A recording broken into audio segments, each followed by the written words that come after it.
President Obama says it's not perfect, but promises his beleaguered health care reform program is not going away. This is Special Report.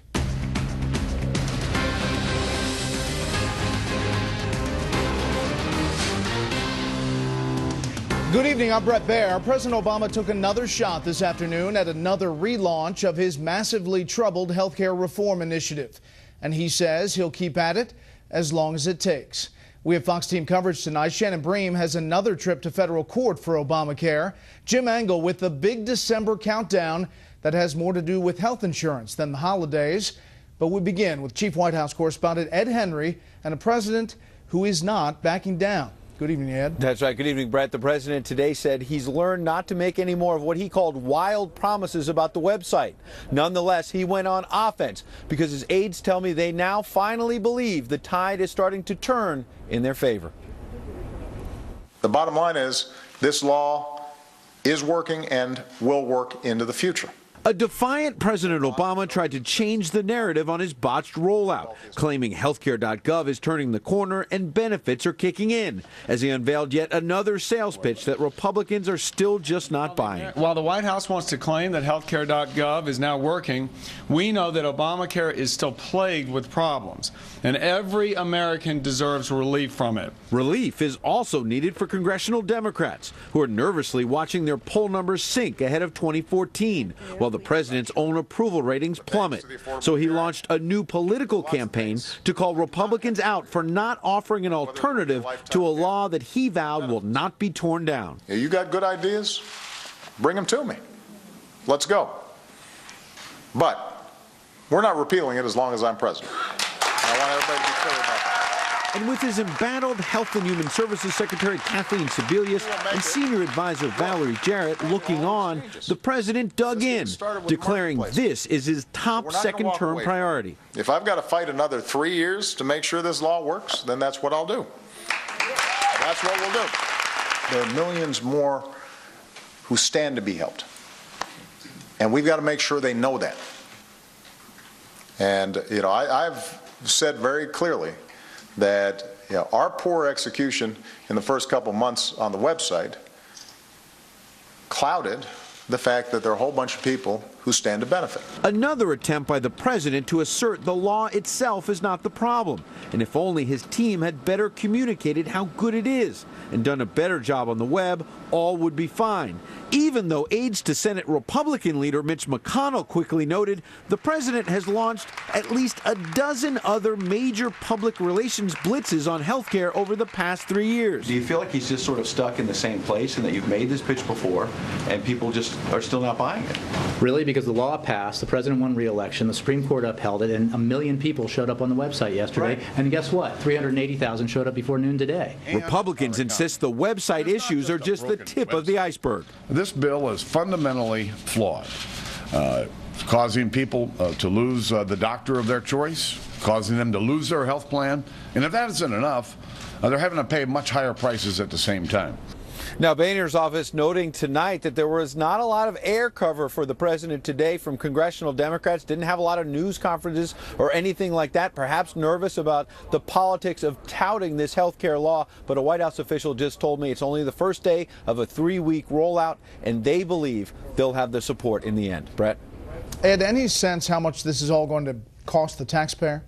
Well, there's basically officials confirming tonight that they're looking at ways to help maybe provide some money to insurance companies to delay those cancellation notices for a year, as the president promised a few weeks ago. There are Republican critics saying this could be a bailout. What the White House is telling me tonight is they hope that there'll be enough young, healthy people to sign up and sort of balance the risk pool so there won't be a lot of risk to taxpayers. But if those young, healthy people don't sign up, and as you know, it's still an open question, that could expose taxpayers.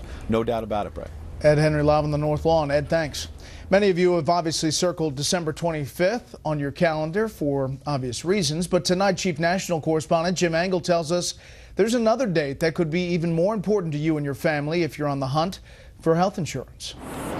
The Christmas rush this year won't just be for items to go under the tree. December 23rd is also the new deadline to get an insurance policy to take effect on January 1st. I think it's fair to say that you're going to have to see hundreds of thousands of people enroll pretty much every day between now and the 23rd in order to get to the goal. But they still have a massive problem of millions of people that supposedly need coverage and a system that really isn't built well enough to handle that. The goal is to sign up 7 million for private insurance and 9 million for Medicaid by the end of March. All that on top of some 5 million policies that were canceled because they didn't meet the requirements of Obamacare, which represent far more than 5 million people. Most policies cover multiple people, say 2 spouses and some children. It could be as many as 10 or 12 or 14 million people have lost their coverage. The rollout has been very rocky, and it's caused, major disruptions. And at this point, I think the question is, how do you operate a salvage operation that will get you back on track? Mendelson says so far the total enrollment's about 150,000 at both the state and federal levels, but more than half that, 80,000, came from just California, meaning the federal marketplaces are way behind. You have to run through the system well over 200,000 people per day for those 23 days in December. So is the website really capable of handling 200,000 signups just to cover the individual cancellations? But the pre-Christmas crush isn't the only problem. The federal government hasn't built the software to accurately tell insurance companies who's actually enrolled. One report says up to 1/3 of the enrollment since October 1st have errors, so people may think they have coverage when they do not. One problem is that the insurance companies may not know that somebody's enrolled when they think they're enrolled because the sign-up process was so screwed up. The website was supposed to be the entry point for enrolling and automating the enrollment and paying of insurance plans. It is nowhere near ready to do that. In fact, officials say the software to make that work correctly hasn't even been built yet. Brett? Jim, thanks. One group definitely profiting from the Obamacare mess, lawyers. The health plan is once again being dragged into court. Correspondent Shannon Bream is here with that story. Good evening, Shannon. Tell us about this latest challenge. Well, today in federal court here in Washington, this was a lawsuit about the text of an IRS regulation that is stemming from the overall health care law.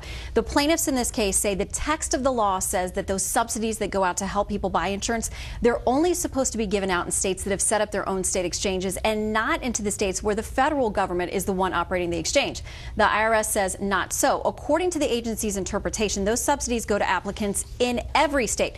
That is a huge distinction. It's very important because where the subsidies are awarded, that triggers massive, costly mandates for the employers they wouldn't have otherwise, and that's why they're suing.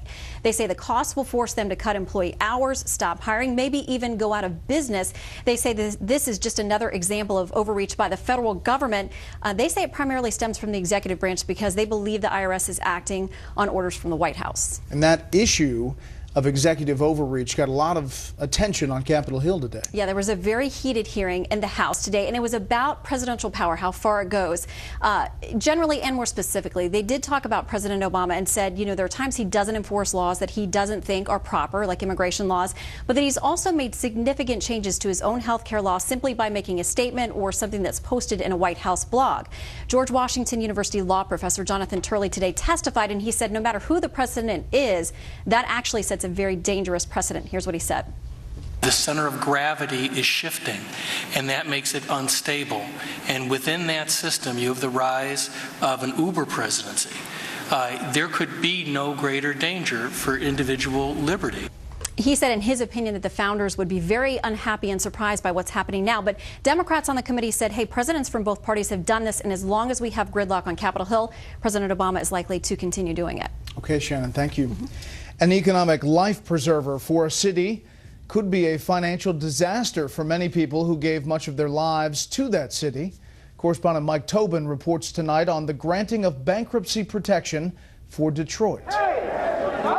The ruling is unwelcome to Detroit city employees as their pensions now hang in the balance, and Detroit digs itself out from $18 billion in debt. This is a moral issue that we're dealing with. It is wrong for you to take somebody's pension that have given their life, that have sacrificed 30 years. The trouble began with the exodus that followed automotive jobs. With a smaller tax base, city leaders did not reduce the budget. Under pressure from labor unions, they never reduced things like health benefits or bonuses. When the budget was in the red, they borrowed. Judge Stephen Rhodes wondered out loud why this hadn't happened sooner as he made the historic ruling that Detroit is eligible for Chapter 9 bankruptcy.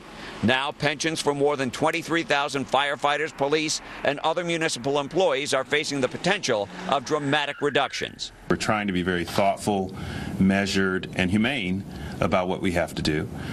What I can tell them is that the reality is there's not enough money to address the situation no matter what we do. The American Federation of State, County, and Municipal Employees immediately filed a notification of appeal. Noting that there is no insurance to act as a backstop for city pensioners, they just lose money.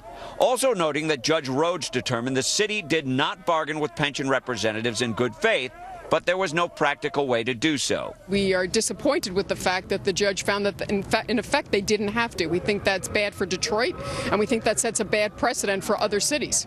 The emergency manager says this is a new beginning, a chance to work with city employees and move forward. Representatives of the pensioners say this is the start of the fight. The fight isn't over here. The mere fact that the city is eligible certainly does not indicate that the pension board or the retirees are going to allow any diminishment or impairment that is presented by the city.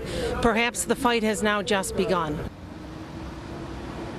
The cuts and changes are not immediate. Action really starts when the emergency manager, Kevin Orr, presents what is called the Plan for Adjustment. That gets the ball rolling. It's expected before the end of the year. Brett?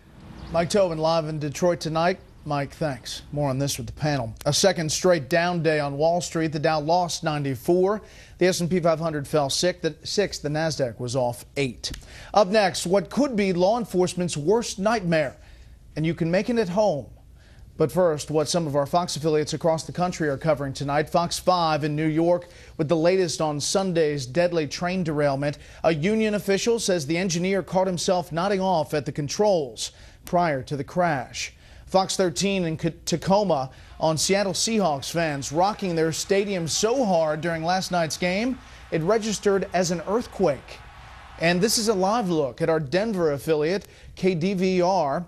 The big story there tonight, preparations for what could be the coldest air in years. Temperatures below zero are forecast Wednesday, Thursday, and Friday in Denver, Colorado, along with about a foot of snow.